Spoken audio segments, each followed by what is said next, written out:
카카오 재상승인가? 7월 장세도 순환장세인가? 하반기 주도주는? 자, 그럼 무엇을 알아볼 것인가? 첫 번째, 지수 상승세는 이어지고 있지만, 두 번째, 카카오 반등인가 재상승인가? 세 번째, 7월도 순환장세인가? 하반기 주도주는? 네 번째, 삼성전자, 현대차, LG화학, 셀트리온 진단. 주천의 주식시황 시간입니다. 안녕하세요, 주천입니다. 미국 시장은 지표가 호조세로 나왔지만 강보합세로 마감이 되었습니다. 다우지수는 0.03% 상승, 나스닥은 0.19% 상승입니다. 어쨌든 나스닥은 신고가 행진이 나타나고 있는 상황. 장중 내내 소강적인 움직임이 연출이 되었습니다. IT 업종, 경기 소비재주가 강세였고 성장주의 강세가 돋보이는 모습이었습니다. 전일 미국 시장에서는 6월 컨퍼런스 보드 소비자 신뢰지수가 발표가 되었습니다. 127.3인데요.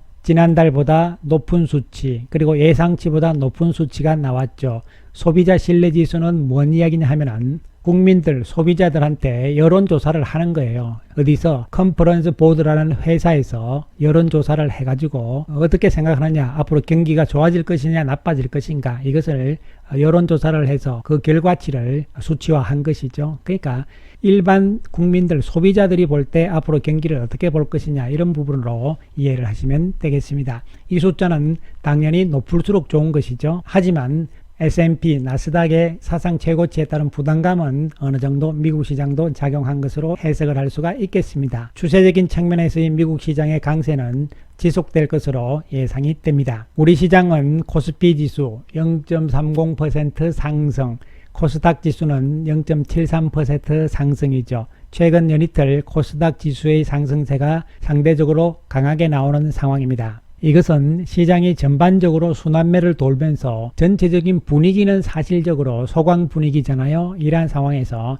중소형주 중심의 구도가 나타나고 있는 상황입니다. 지수 측면에서는 양시장 모두 언제든지 조정 가능성은 있지만 추세적인 상황에서는 긍정적인 예상을 해볼 수가 있겠습니다. 외국인들은 오늘 거래소 시장에서 79억 매도, 코스닥에서는 780억의 매수 우위를 보입니다. 외국인들, 코스닥 쪽에서도 종목 중심으로 분위기는 연결이 되고 있는 상황으로 보입니다. 외국인들이 많이 판 종목은 카카오, 하이브, 삼성전자, 하나솔루션, 어제 샀던 카카오게임즈, 롯데케미칼, 기아, 현대차 등을 많이 매도하는 모습이었고, 매수하는 종목은 SK하이닉스, SK이노베이션, LG화학, 삼성 SDI, 거래소 쪽에서는 2차 전지 쪽에 외국인들 매수가 있었고요. 그리고 코스닥 종목군들 일부 매수가 나타나는 외국인들의 모습이었습니다. 계속적으로 말씀을 드렸듯이 외국인들이 지금 돈이 없어요. 자금 사정이 안 좋다는 이야기죠. 지난주 전세계 주식 ETF, 즉 이것은 바로 패시브 자금을 이야기하는 것이죠. 이 패시브 자금들이 우리나라가 포함되어 있는 신흥 아시아 쪽에서는 돈이 빠져나갔다는 이야기가 되는 것이죠. 특히 우리나라 펀드 쪽에서도 돈이 빠져나가는 상황이었잖아요. 우리 시장과 관련된 펀드 쪽에서는 돈이 빠져나가는 모습이었잖아요. 4,859억의 순유출이 있는 상황입니다. 이런 상황이기 때문에 국내에 있는 외국인들은 한정된 자금으로 왔다 갔다 할 수밖에 없는 것이죠. 신규 자금이 새로운 돈이 안 들어오니까 어떻게 할 수가 없는 상황이다. 따라서 시장의 이러한 분위기는 7월 달에도 좀 더 연장될 가능성이 있는 것으로 보입니다. 중요한 것은 이제 다음 주 삼성전자의 2분기 실적 발표와 더불어서 실적 시즌이 됨으로 인해 가지고 전체적으로 종목의 얼굴은 조금 바뀔 가능성은 있습니다. 그렇다 해서 예를 들어서 삼성전자와 SK하이닉스가 실적이 2분기에 예상보다 좋게 나오는 상황이 된다 해서 이것을 계속적으로 끌고 나가기에는 자금력이 아직은 부족한 상황이라는 것이죠. 새로운 자금들의 유입이 어느 정도 되느냐에 따라서 삼성전자 그리고 코스피 지수 측면에서는 우리가 접근을 해야 될 것으로 보입니다. 따라서 7월 중순 정도까지는 이와 같이 순환장세의 짧은 구도가 나오면서 지수는 완만하게 올라가는데 종목별로는 수익이 별로 안 나고 이런 상황들이 나타날 것으로 예상을 해볼 수가 있겠습니다. 한편 이제 7월부터 해서 8월, 9월 이렇게 해서 하반기로 넘어가면서 우리가 주도주 맥락군들을 어떻게 잡아야 될 것인가, 이런 부분들이잖아요. 한번 생각해 볼 수 있는 것은 작년 2020년 1년이고요. 그리고 이쪽은 올해 2021년 6월까지가 되는 것이죠. 주가의 수익률을 보는 것입니다. 작년에 가장 많이 올랐던 중소형 성장주 맥락이잖아요. 작년에 약 57.8% 평균적인 수익률이 나왔는데 그런데 올해 6월까지는 어떤가요? 꼴등이잖아요. 오히려 손해가 나 있는 상태잖아요.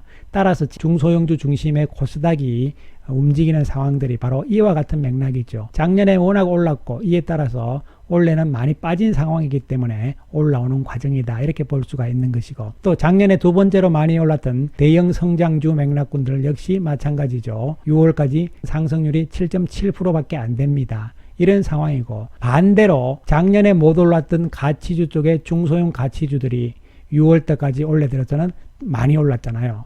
그리고 작년에 역시 못 올랐던 가치주 쪽에서의 대형주들 올해는 올라가는 모습이 나타나는 것이죠. 그러니까 이것이 뭐냐면은 순환 구도라는 이야기입니다, 여러분.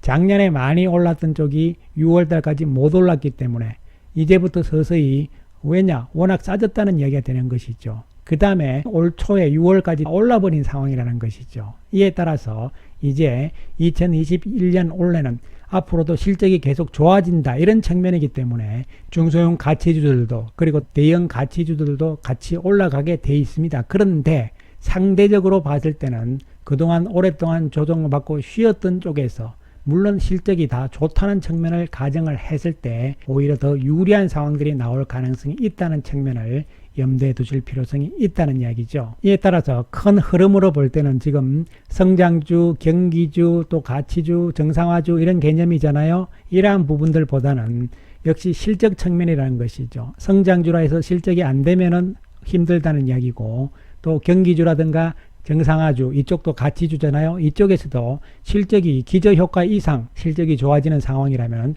역시 좋다는 이야기가 되는 것이죠. 이에 따라서 이제 본격적인 실적 장세로 가는 상황이기 때문에 7월부터 시작되는 하반기는 굳이 성장주, 가치주 이러한 구분보다는 실적이 어느 만큼 좋아질 수 있느냐, 또 이것이 일시적인 기저효과가 아닌 실적인가, 지속적으로 실적이 좋아질 것인가, 이런 측면에서 이제 실적 장세가 본격화되는 것이 7월부터 이제 시작되는 하반기 장세라고 보시면 되겠습니다. 이 준비 과정들이 7월 중순 정도까지가 되면서 7월 한 달 동안은 이제 2분기에 대한 실적들이 발표되는 어닝 시즌이잖아요. 이 과정들을 거치면서 실적을 2분기 실적을 발표하면서 앞으로 3분기에 대한 전망치들이 나오잖아요. 이런 측면을 접근을 하면서 이제 본격적인 실적 장세가 하반기 장세에 전개가 될 것이며, 이에 따른 주도주 맥락도 구성이 된다는 측면을 생각을 하시면 되고, 소프트웨어 여전히 실적이 앞으로 계속 좋아지잖아요. 바이오 마찬가지고, 물론 바이오에서도 종목의 옥석 구분은 있어야 되겠습니다. 그리고 2차전지, 자동차, 반도체 이런 쪽의 실적은 다 좋아지고, 당장 7월은 삼성전자와 SK하이닉스는 지수의 부담, 그리고 또 외국인들의 자금력이 지금 별로 없는 상황이기 때문에 탄력적인 움직임은 나오지 않겠지만, 반도체 쪽에 또 중소형주 맥락은 다른 이야기가 될 수가 있는 부분들이죠. 7월 장세는 실적 장세가 출발이 될 것으로 예상을 해볼 수가 있겠습니다. 특히 카카오가 오늘도 강세 현상을 보여주면서 이러한 기세의 모습이라면은 앞에 고점을 돌파를 하고 대상승 쪽으로 갈 수 있지 않을까 하는 이러한 이제 시각들도 나오기 시작을 하는데요.